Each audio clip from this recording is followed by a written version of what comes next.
Hello all and welcome to RTV News. It's Wednesday 23rd October and I am pleased to bring you the midweek edition of our news program airing live from Monday to Friday at 8 p.m. on Redeemer Television channel 25 and also streaming live on our Facebook page Redeemer Television. RTV News is your source for news, views, comments, analysis and other issues happening both in Sierra Leone and beyond. I am your presenter Daniel S. Misali. Coming up in today's program, the Minister of Health, Dr. Austin Dembi, has addressed the public during a gathering held at the Miata Conference Hall in the UU building with regards to the doctors' strikes. And also, the President Julius Maada Bio has engaged in a fruitful discussion with Sri Lanka's Minister of Foreign Affairs, Vijitha Herath. And also scheduled to take place from 29th to 31st October 2024 at the Freetown International Conference Center is the Sierra Leone Women in Tourism Regional Congress for the first time.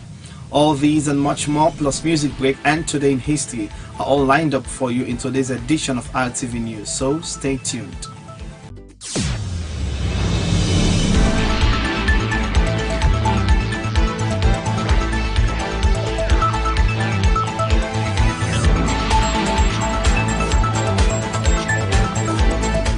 Welcome back. This is RTV News and you can send us your thoughts via text or WhatsApp to the number 079-716-255 or kindly drop your comments or concerns via the comment section on our Facebook platform Redeemer Television.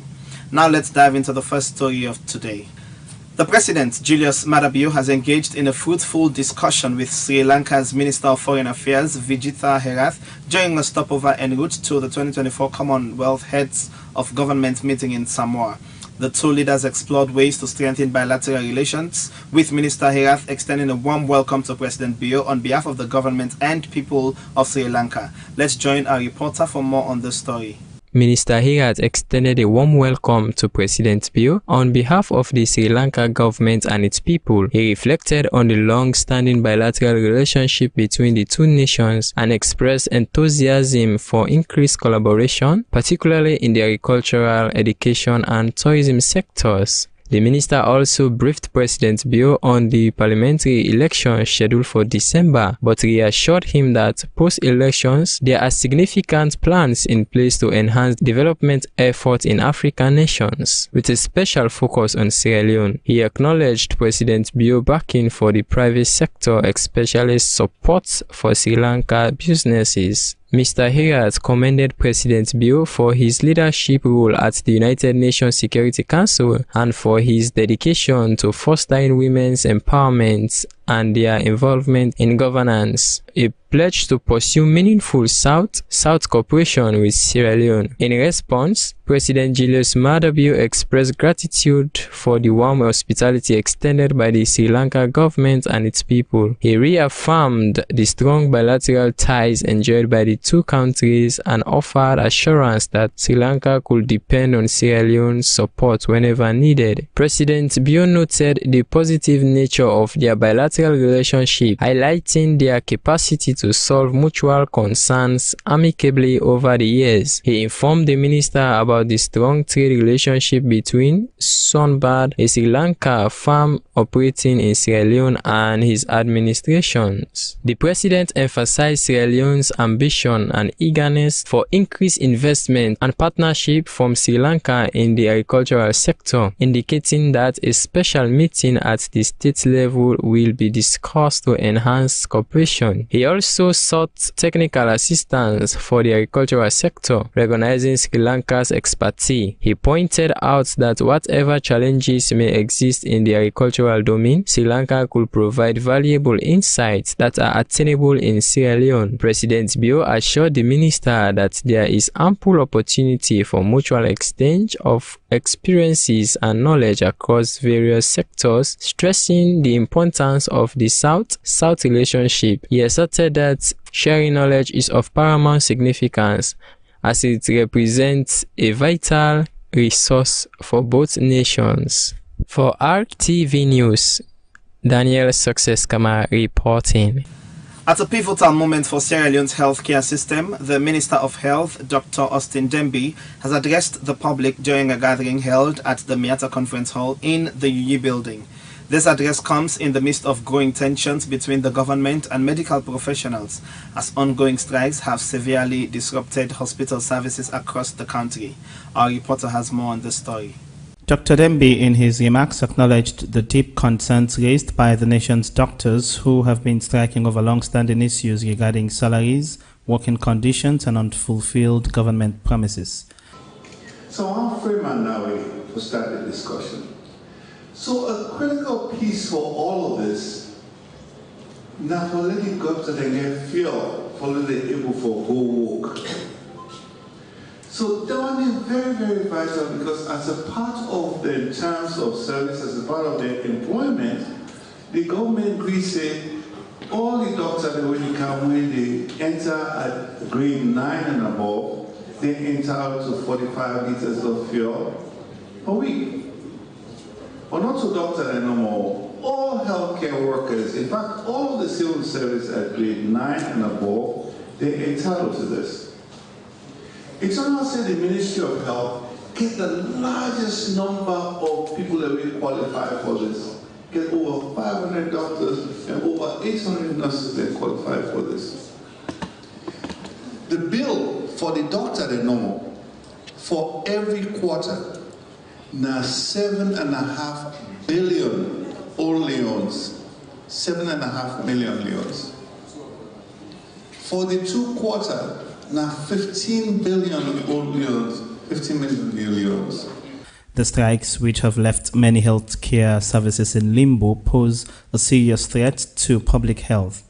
In response, the health minister pledged the government's full support to resolving these issues, promising the allocation of critical resources such as fuel and medical supplies to improve doctors' working environments and ensure effective healthcare delivery.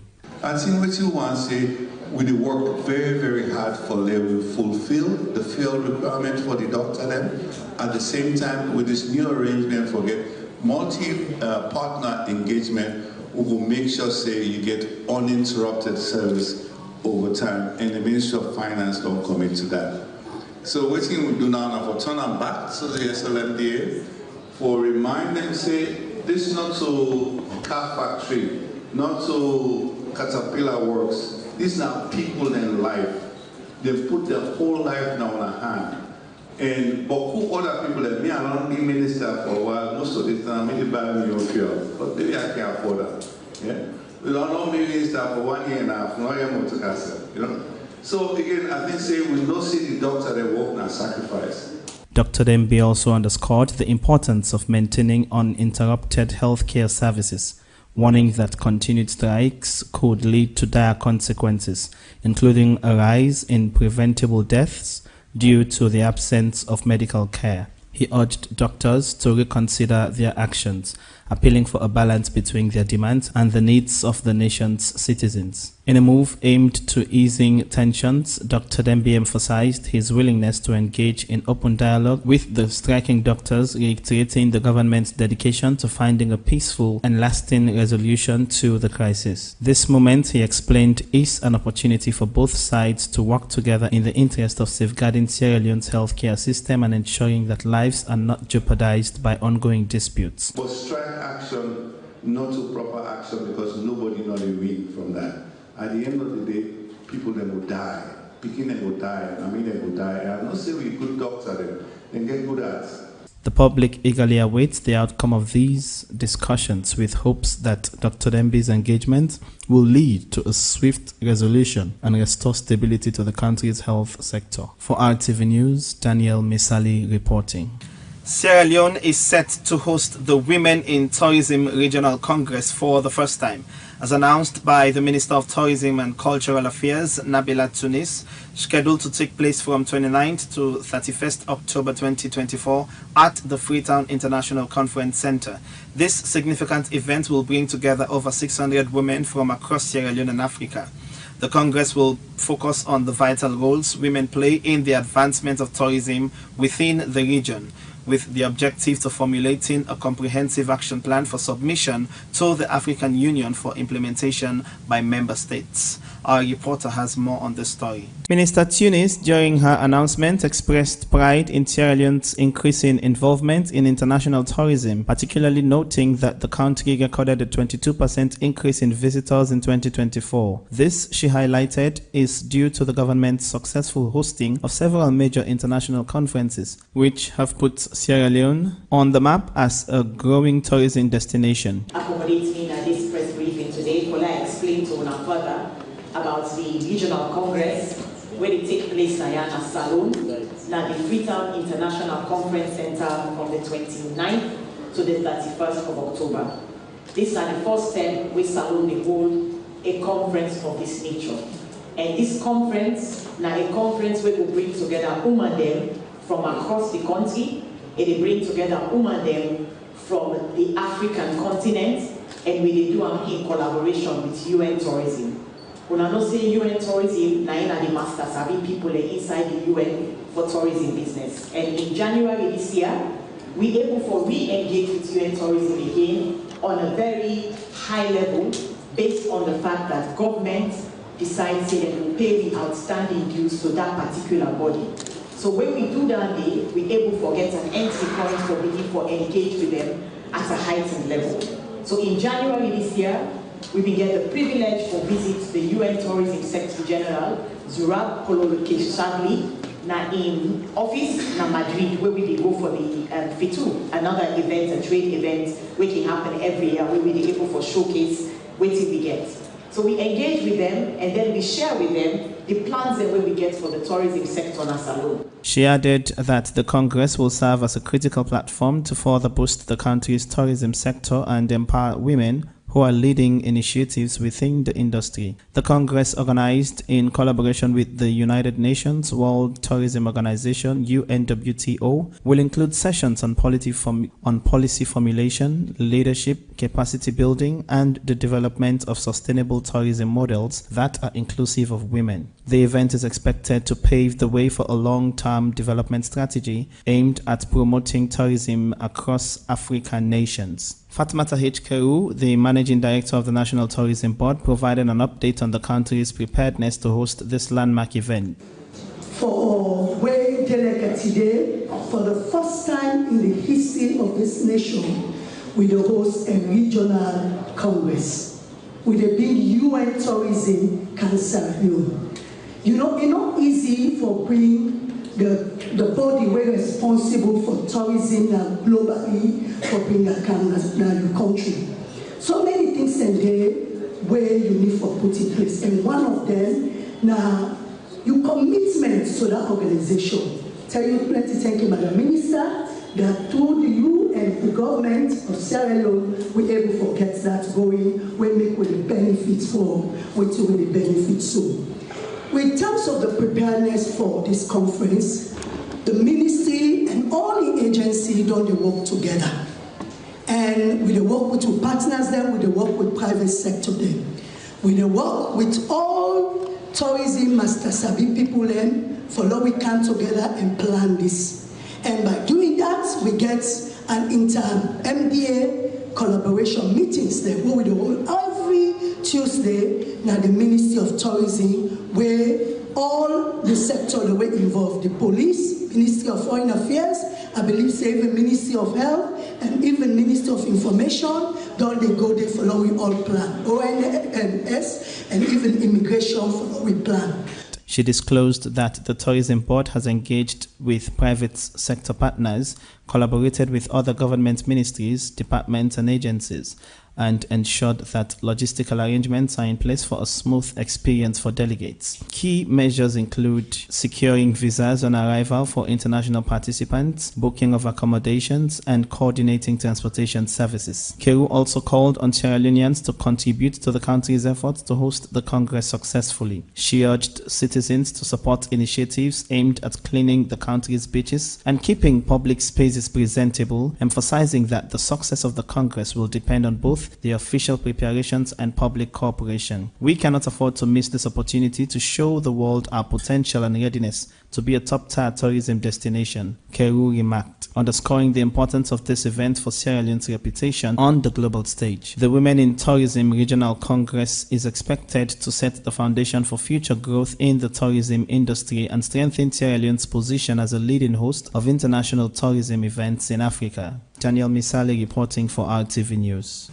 And yes, if you're just tuning in, don't forget this is RTV News, and you can share with us your views by texting us on 079-716-255 or by commenting on our Facebook page, Redeemer Television. Now let's relax and take a short music break.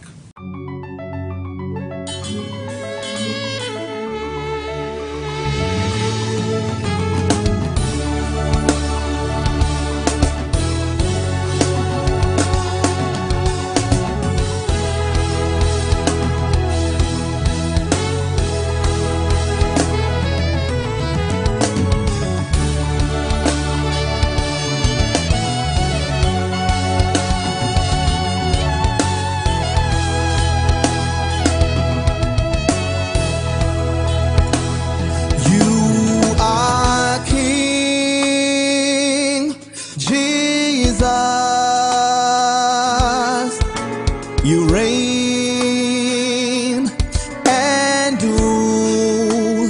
You are King Jesus.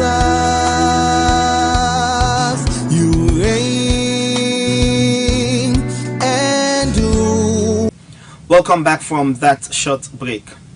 The Free Education Project Secretariat, in collaboration with the Ministry of Basic and Senior Secondary Education (MBSSE), has commenced a series of training sessions for school quality assurance officers across 7 districts in Sierra Leone. The focus of this initiative is on promoting inclusive education, ensuring that children with special needs have equal access to quality education in the nation. Let's hear more on the story. The Assistant Director of Special Needs at the Ministry of Basic and Senior Secondary Education, Mohamed Saliu Jallo, highlighted the importance of inclusive education in addressing the needs of all children, regardless of their physical, intellectual, or emotional challenges. He explained that the ongoing training equips school quality assurance officers with the necessary skills to identify, support, and create enabling environments for students with special needs within mainstream schools. This initiative is part of the government's broader commitment to ensuring that every child, regardless of ability, receives a quality education under the Free Education Project. By training officers in 7 districts, the program aims to improve the monitoring and implementation of inclusive education policies, ensuring that no child is left behind. This training is geared towards inclusion in schools. We are currently training school quality assurance officers in 7 districts, namely Koinadugu, Karine, Bombali, Tonkolili, Kono, Western Rural, and Bo districts. The benefits of inclusive education in Sierra Leone are profound, fostering a more equitable and just education system that empowers all students, enhances teacher capabilities, and strengthens community awareness around the value of diversity in education. Daniel Misali for RTV News. A 38-year-old bike rider, Thomas Caro, has made another appearance before Magistrate Sir Kekua at the Pademba Road Magistrate Court No. 1, facing 2 charges on fraud and larceny. The charges stem from allegations related to the fraudulent acquisition of a vehicle. For more on this story, let's join our reporter. 38 years old Thomas Caro, a commercial motorbike rider, made another appearance before Magistrate Sir Kekua of Pademba Road Magistrate Court No. 1 in Freetown, based on 2-count charges of conspiracy, defraud, and causing money to be paid, contrary to Section 32 of the Larceny Act 1916. According to the particulars of offence, stated that on Thursday, 18th April 2024, at Sheikha Stevens Street, Freetown, the accused with an unknown person defrauded one Andrew George 115,000 leones. Count 2 stated that on the same date in same place, the accused fraudulently caused Andrew George to pay the sum of 115,000 leones to Mohamed Sisse, acting to be the dealer of unregistered RAV4 motor vehicle. Inspector Kate Taylor lead a witness number 6, Lillian Kamara, who live at Makeni. According to her, she knows the complainant as her driver and also the accused in this matter. The witness started to say that on Thursday, 18th April 2024, on that day, she sent the complainant to Freetown to inspect a car that she wanted. She stated that she gave one Kemo Sisse a check of 100 million leones and facial cash of 15 million leones to pay for the said vehicle. After they have confirmed that the vehicle was in good condition, she concluded that Kemo confirmed the payment to the accused person. The accused asked the witness if she knew him. The witness answered that she and the accused person talked through the phone on how to pay the money. And according to her, she stated that the caller identified himself as the accused. The accused stated that the witness never knew him before, and if she did, why was she not the one that made statement to the police? According to the witness, she was in Makeni at that time of the transaction. Magistrate Sakekua had to adjourn the case to the 4th November 2024. For RTV News, Sia Elizabeth Esse reporting. Here's a quick reminder from the Minister of Information and Civic Education, Chainoba, as he has issued a stern warning to anyone attempting to disrupt the peace and stability of the country. During last week's press briefing, he emphasized that the government would take strict legal action against any individual or group found guilty of inciting violence or creating unrest. He reassured the public that maintaining law and order remains a top priority and security forces are fully prepared to address any threats to peace. He reminded the public that any attempt to destabilize Sierra Leone will be met with the full force of the law. I'm glad my brother here say, when I don't take over 15 years, 20 years, they work on this.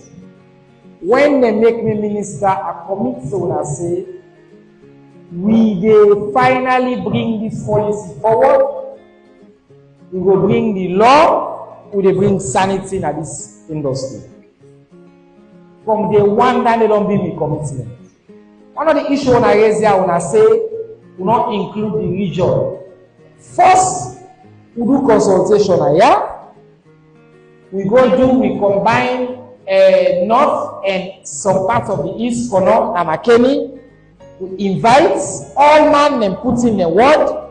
We hold both. We invite the one from the south and the east in that area there. Then concern them all and take them. Then give the consultants. The consultant writes the policy. It out and back to the ministry. 2 weeks ago, I pulled director back now 6 days.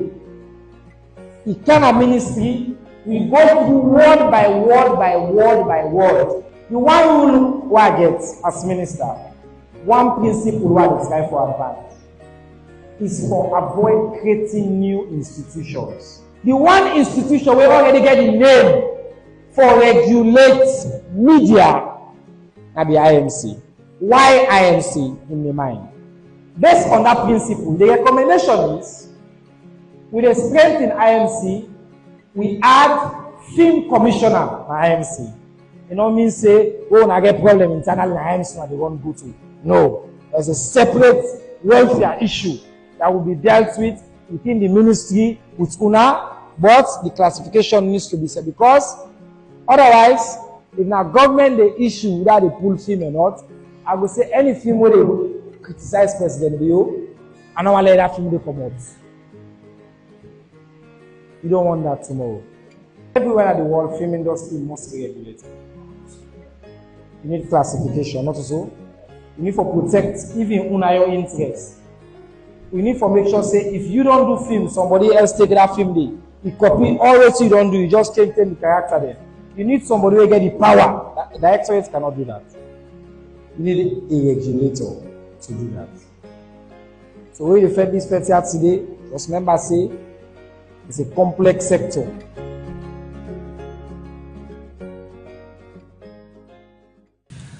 Before we end the program for today, let's take a quick look back at what happened on this day in history.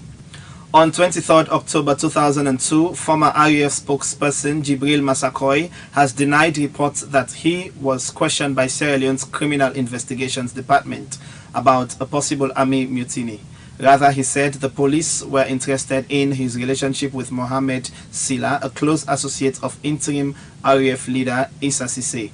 All the questions that they asked him were basically on the relationship between himself and Mohamed Silla, Massakoy told Radio France International. He last communicated with him on the 21st of September that year, and the communication was basically issues of monetary between himself and Mohamed, although he was later asked about them plotting and he told them that he was not aware at all. Well, that's all we have time for in today's edition of RTV News, coming to you live from Ridima Television on Channel 25 and streaming on Facebook at Ridima Television. In case you missed any part of the program, you can catch the repeat broadcast from 11:30 a.m. to 12 noon. And also join us for the weekly review on Saturdays from 12 noon to 12:30 p.m. Don't forget to like, comment and share, and also subscribe to our social media platforms, Ridima Television. Once again, I am Daniel Misali. Thank you for joining us on today's edition of RTV News. Stay tuned and may God bless you.